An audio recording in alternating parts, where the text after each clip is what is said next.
So I want to start off with a few questions.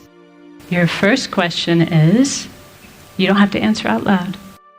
Are you having a good day? Okay, you got your answer? All right. My second question for you is, why? If you're having a good day, why are you having a good day?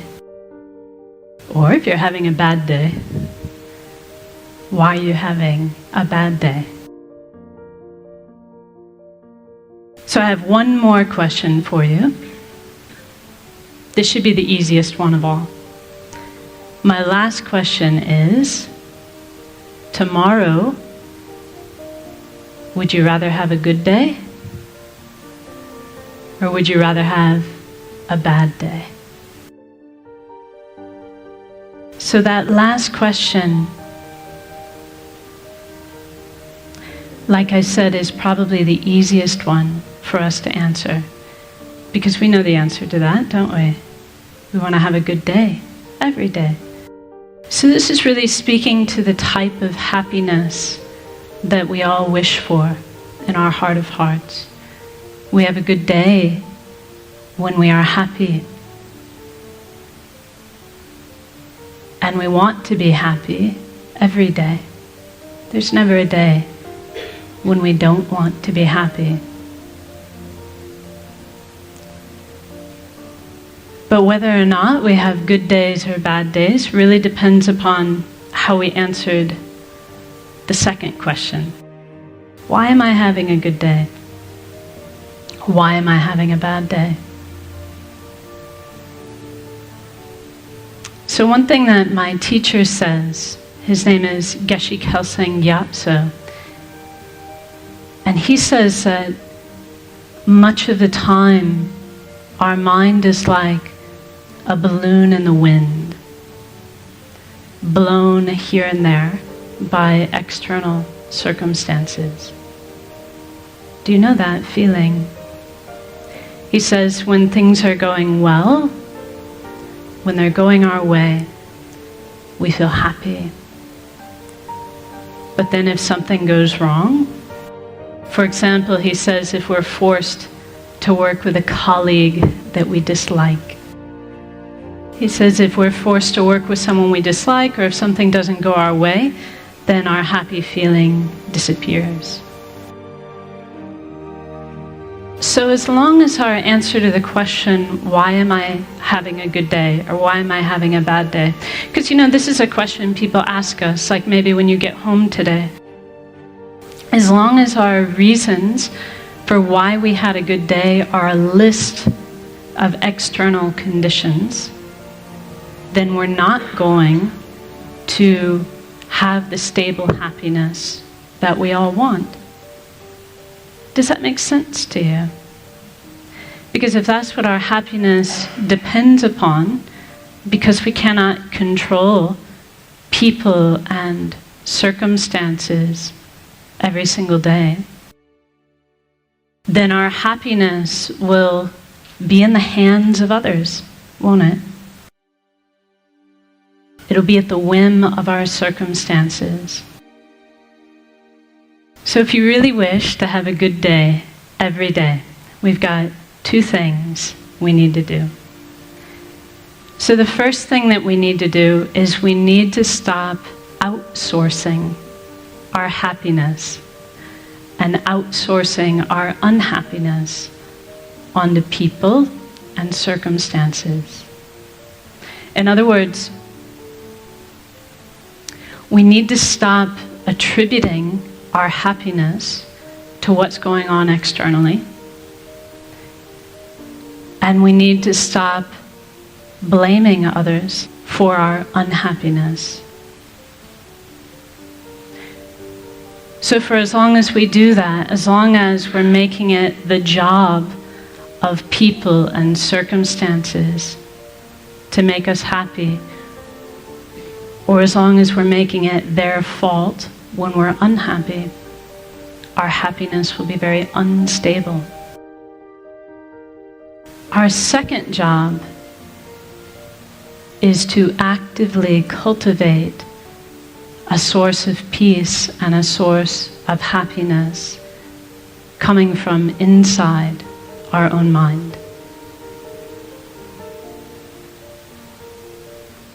So here's something I want you to commit to memory.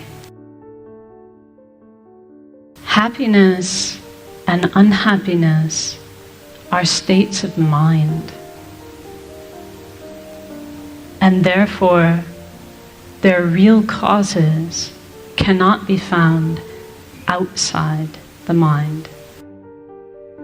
So if we have a peaceful state of mind, we will be happy regardless of people and circumstances. If our mind is unpeaceful or agitated, then even if we have very good circumstances, we'll find it impossible to be happy. It's not what is happening that is making us happy or unhappy. It is how we are responding to those things that determines whether we are happy or unhappy.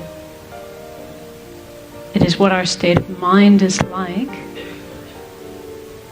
that determines our happiness or our unhappiness. So how are we going to do this? So we can all understand this. Like intellectually, it's not rocket science, is it? It's not hard to understand. And maybe to a certain extent, as I tell you these things, you're like, yeah, I knew that already. I knew that already. But how do we actually do it? How do we actually cultivate this stable peace of mind that we can rely upon regardless of the external circumstances?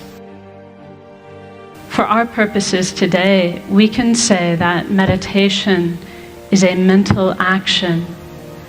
It's the mental action of concentrating on a peaceful, positive state of mind.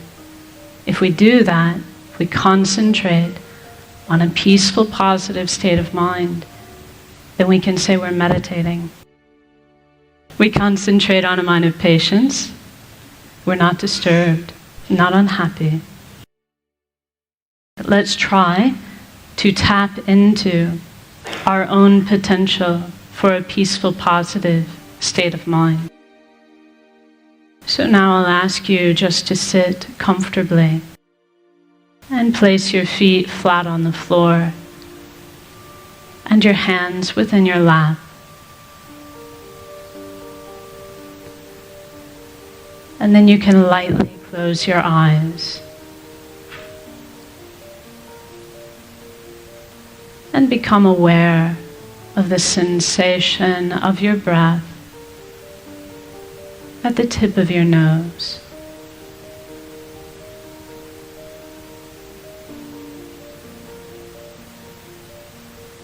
And as you breathe out, you can imagine you are breathing out any agitation,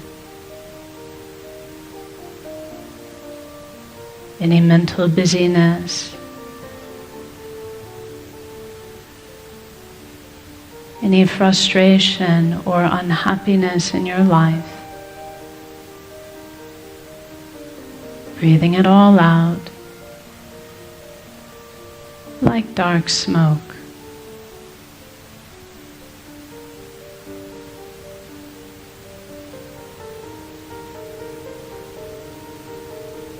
And as you breathe in, you can imagine and believe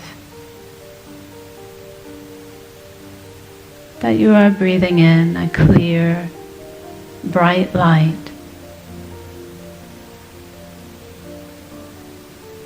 which is the very nature of inner peace.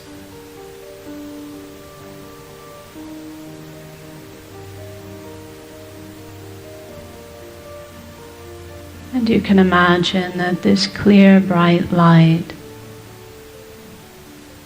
fills your entire body and mind.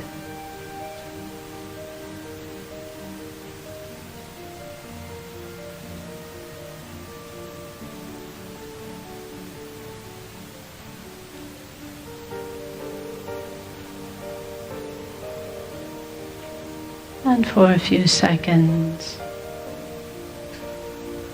simply enjoy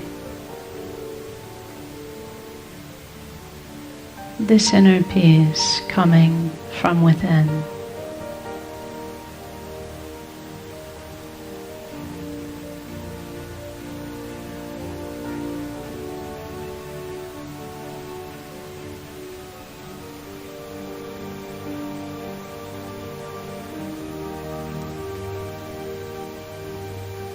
And now as we finish, just be determined to bring this inner peace with you into the rest of your day to benefit yourself and others. So now we rise from meditation. Thank you very much.